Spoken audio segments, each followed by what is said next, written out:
Hello, welcome to Grey.com Talks List. Today, we're talking with Deborah Matityaho, Executive Director and co-founder of Beyond Fistula, a nonprofit organization that helps obstetric fistula survivors heal and rebuild their lives after surgery through counseling, vocational training, and scholarships. And if you're new to our podcast, please press subscribe button on your podcast app or on YouTube, because today we're going to learn about organization that is helping to improve the lives of fistula survivors. Hello, Deborah. How are you, Kareem? Welcome to Grey.com Talks List. We're excited to have you here. Well, thank you. I'm really honored to be here. So thank you for inviting me. Thank you so much. How would you describe Beyond Fistula for someone who is not familiar with your work? So Beyond Fistula is a relatively small organization. We're based in the United States because I run it through the United States, and the work is all done in Western Kenya, so Eldoret, Kenya. So what we do is we take care of women and girls who have had what we consider childbirth injuries, so severe injuries in the pelvic area where it's typically a result of a prolonged and difficult childbirth. And a lot of these women don't go to the hospital to deliver their babies. They have really long, protracted childbirth at home. And the result is they end up often losing their baby and doing a fair amount of damage to their internal organs. And so the result is, most of the time, like I had mentioned, they lose the baby and they end up with uncontrolled leakage of urine and sometimes feces. And so it's a devastating condition. It's devastating in so many different levels. And in addition, their their family and community usually shuns them because they feel like these women were cursed. And so we find these women, we work with a surgeon that helps to repair these women. And then we do the next steps, that we do the steps beyond fistula repair, which is the step of getting them back on their feet so that they're not just being repaired, but they're being healed spiritually and emotionally. And also we give them the means to have some financial, some ability to earn money and stand on their own 2 feet. So they're not what I call economic hostages of their family or spouse. Mm-hmm.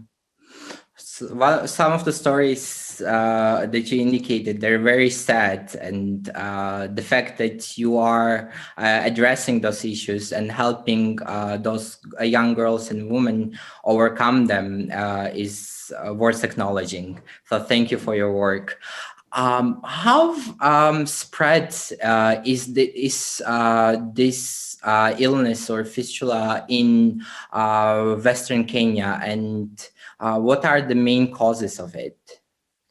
So that's a great question. It's one of those hidden diseases, so we don't really know the full extent.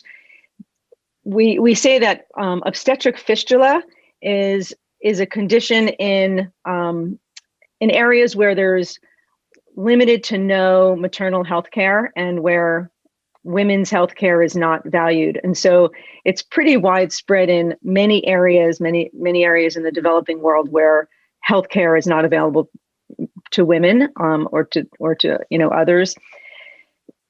Every single article that you read, it says there's about 3 million women with obstetric fistula worldwide.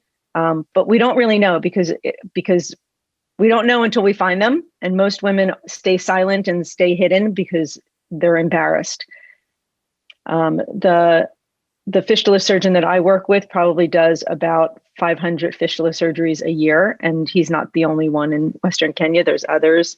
And there's limited number of fistula surgeons. And there's probably many more fistulas that are out there that we don't know about. Mm-hmm. Wow. 3 million all over the world. It seems like a very huge number. And you mentioned that we might not know fully the extent of its spreadness, so it's even scarier. How is governments or medical institutions are taking actions towards helping young and girls and women who are going through this procedure in Kenya? Great question. You have really good questions. I don't know that the government is actually doing that much. Most of the care for women who have obstetric fistula is done through different nonprofit organizations. So the surgeries are not really covered or taken care of by the government, not at least not in Kenya. I'll tell you about a couple of different organizations that are doing great work and funding surgeries and doing outreach to find these women. But the government itself is not doing much. There is a national health insurance through the Kenyan government. However, a lot of people are not on it. I think there's a lot of mistrust, there's a lot of corruption, and people don't really buy into it. So most everyone that we take care of has zero health insurance, zero coverage. And really the surgeries are all covered by different nonprofit organizations that feel strongly about helping women. Mm-hmm. Wow, that's very unfortunate that the government is not supporting those women and young girls. However, organizations like yours are there to support, and which is very noble. Can you tell us how did you come up with the idea of forming your nonprofit organization? Is there a personal story behind addressing the fistula? So probably most people that you've interviewed, we all have a personal story that landed us where we are. So I'm an OBGYN physician. So I'm a women's health physician, and I work in Northern California. And about 11 years ago now, my husband and I had an opportunity to travel. My husband is an orthopedic trauma surgeon, and he was offered a number of different training fellowships and research fellowships. And we strung together a whole bunch of them and decided to uproot ourselves and travel around the world for 10 months. And we took our kids with us. They were 8 and 10 at the time. And we, traveled through Europe. We went to Israel for a few months. And then we had reached out to a number of different physicians to see, would you be interested in having us come and join you? Do you have use for us? And there just happened to be a physician, an orthopedic surgeon in Eldoret, Kenya, Western Kenya, that responded and said, yes, we would love to have you.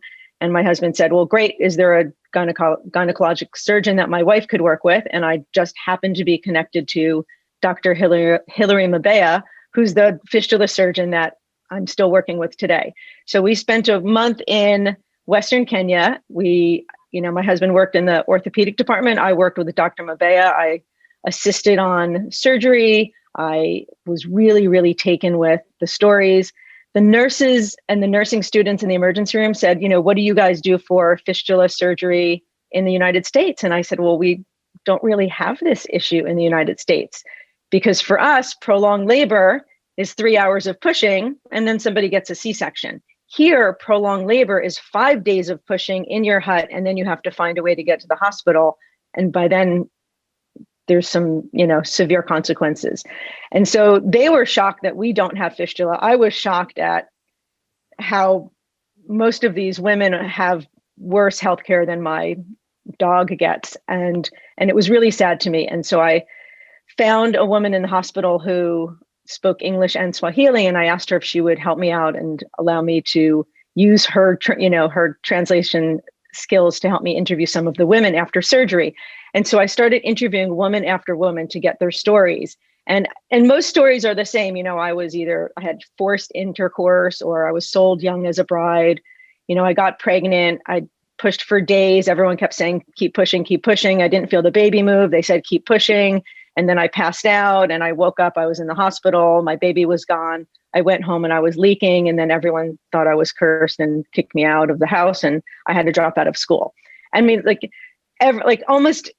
mean, in different permutations, that was pretty much the same story for every woman, to the point where my oldest child, who was 10 at the time, was like, Mom, why do you keep interviewing these women? It's the same story. What are you learning? And I said, well, just the fact that every single woman has this horrendous, utterly horrendous story.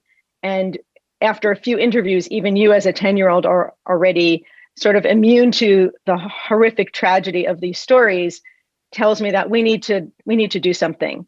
And I've never been sort of somebody that's an activist or promotes other causes, or at least not at that point. And I left there feeling like I have the ability to be their voice and share their stories with the world, where they don't have that access or ability. And so when we left Kenya, I thought a lot about what could we do? Like, I can't pretend that I wasn't there and I wasn't witness to these, utterly devastating stories. Like, what can I do? And so I worked with the doctor's wife, and the woman that I ran into in the hospital that helped me translate, I put her through school to be a social worker, and she's part of our organization. So between those two women, Carol and Lena, we talked and we said, what can we do? And we started with just me sending some money and sending the women that I interviewed back to school. And then over time, they said, we could do so much more. Can we please, have you start a nonprofit and raise money? And of course, initially I said, I have a day job. Like, I'm not someone that's going to start a nonprofit. I have no idea what I would do with a nonprofit. And my oldest at the time said, what, Mom? Now it's like 2 years later. And my oldest was like, Mom, I'm going to have a bat mitzvah soon. We can raise money at the bat mitzvah. I'll make a website. Let's just try it.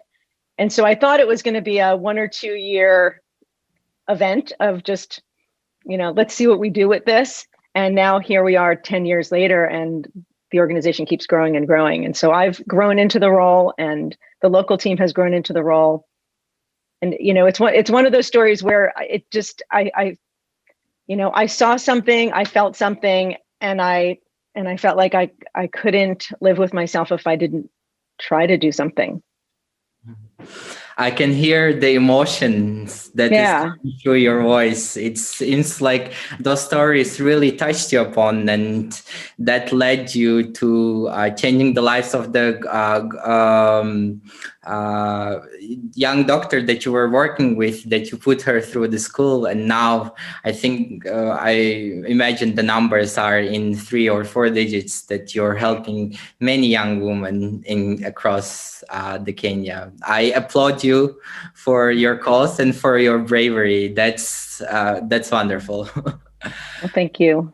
So you mentioned that you guys provide vocational training, and on your website I saw that you also provide scholarships and programs.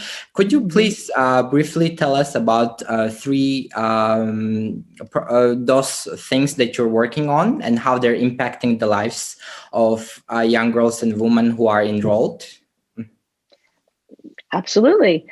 So we have a couple of different programs. I look at us as a startup still, even though it's 10 years in, because we try different programs. And as you know, it's not always easy to say what's going to work and what's not going to work. From, using my first world lens to help people in the developing world, it doesn't always work. So as a side, just, my philosophy is, I meet with my local team and we sort of talk about a vision and what we think will work and what we think will be helpful.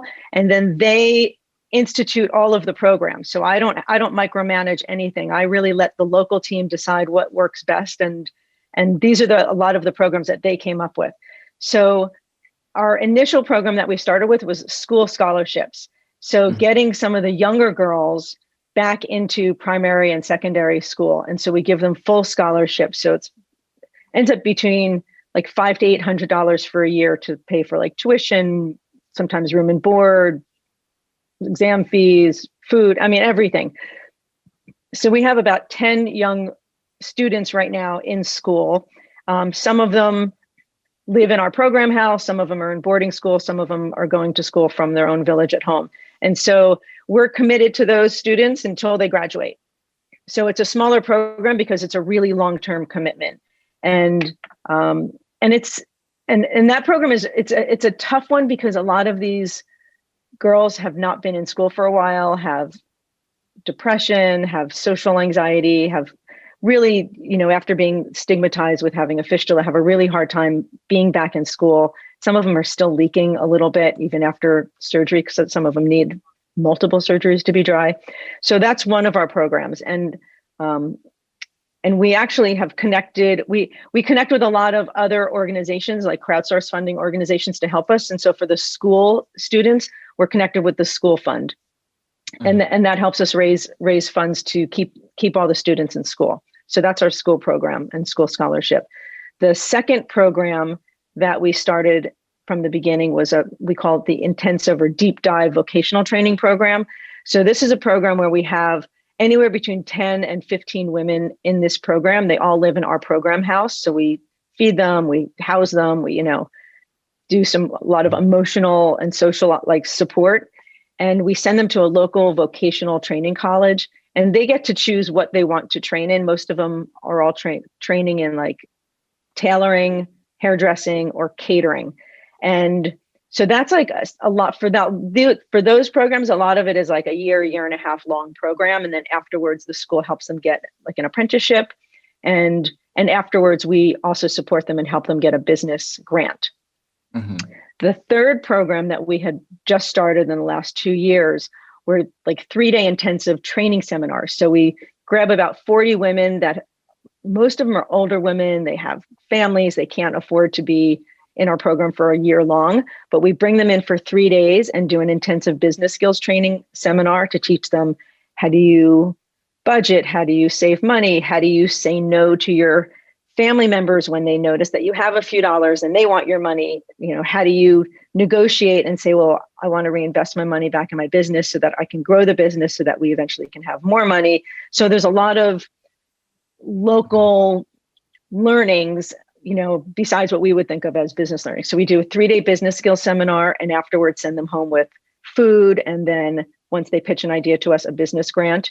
And in addition, we do a 3-day farm skills seminar where we have another organization called Farming God's Way that comes in and teaches the women sustainable farming using like chop and drop, and how to avoid erosion, and how to plant your seeds, and how to have better yield without having to buy a ton of fertilizer or having to buy your own seeds, and et cetera. And then again, after those seminars, we give them a business grant. And so that's been really successful, although on hold because of COVID. And then we also because of COVID, we started doing a lot more business grants for women. And so we've partnered up with 2 other crowdsource funding websites, which they're always super helpful for us because it expands our donor base. So we have Benevolent, which is one where you just post a need and people donate. And the other is Donor C, where you post a need, but through a video ask, and people donate. And so we've just been really focusing on having doing outreach to women and figuring out what do you need and what can we help you with? And also we're working on more intensive follow-up. So those are our big programs. And then in addition, because of COVID, we had since we weren't having all those local seminars, we started doing a research project with the help of a researcher at UCSF.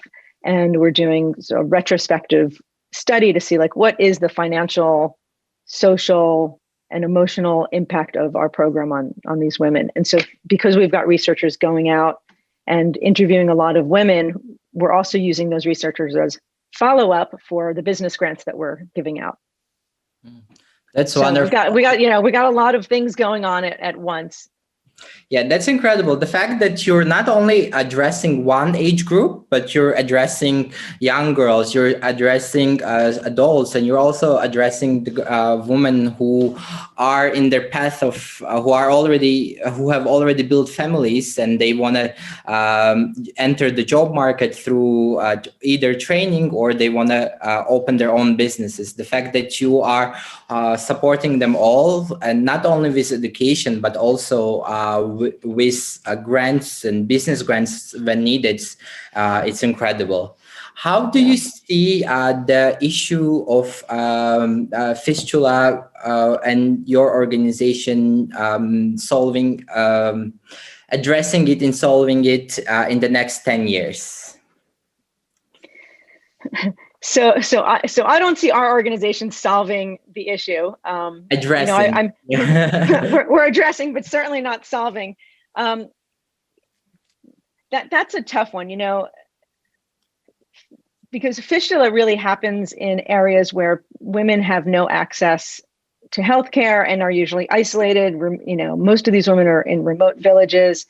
So, the best we can do, and what we're really working on, is number one, education. So anytime we have women that are coming into our program, we really work hard at educating them and helping them understand this is a medical condition. This happened because of prolonged labor. This did not happen because you were cursed. This did not happen because you're a bad person. And also educating their family to let them know this is what is going on. This is what the woman is going through. These are the causes of this. This was not witchcraft. This was not some unknown mystery. This is just a medical condition.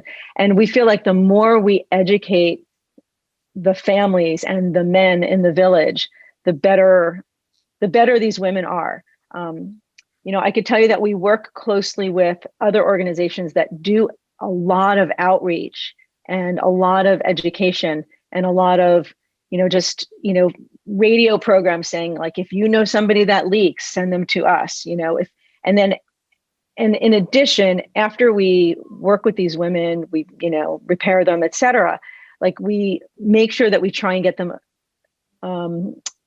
enrolled in the national health insurance. And we tell them that if you get pregnant again, you have to come back. You have to come to the hospital. You have to let us take care of you.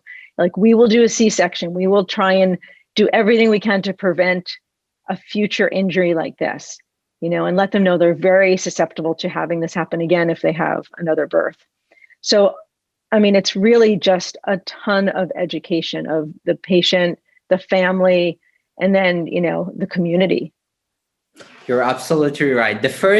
Always the first step is acknowledging that there is this issue, and then educating people that this issue exists, and it's more of a health condition rather than superstitions that people used to believe.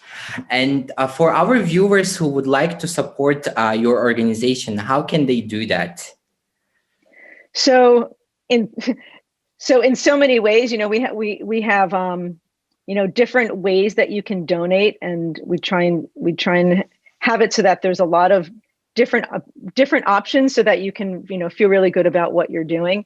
On our website, beyondfistula.org, there's a donate button, and on our website there's also links to the benevolent website so that you can actually see individual women and exactly what they're looking to be supported in, and what business grant they're asking for. And again, on our website, on the donate page, there's the donor see link, and so you can click and see like a video of this woman, of a different woman telling you, or someone else helping her tell in English what her need is.